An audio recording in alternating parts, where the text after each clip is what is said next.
భగవంతుడు స్వయంగా పానకం తాగడం ఎప్పుడైనా చూసారా? ఆంధ్రప్రదేశ్లోని మంగళగిరి పానకాల నరసింహస్వామి ఆలయంలో ఈ అద్భుతం ప్రతిరోజు జరుగుతుంది. ఇక్కడి కొండపై వెలిసిన స్వామివారికి పానకం నైవేద్యంగా పెడితే ఆయన స్వయంగా తాగుతారు. స్వామివారి నోట్లో పానకం పోస్తున్నప్పుడు గటగట అని గుటక వేసిన శబ్దం స్పష్టంగా వినిపిస్తుంది.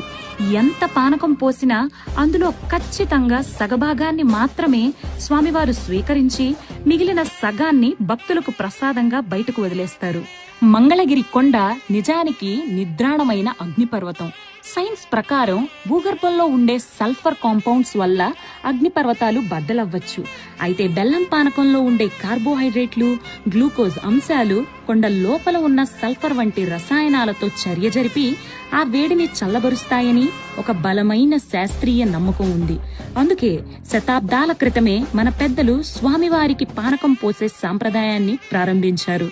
ఎంత తీపి ఉన్నా అక్కడ ఒక్క చీమ కూడా చేరకపోవడం ఇప్పటికీ సైన్స్ కు ఒక సవాలుగానే మిగిలిపోయింది.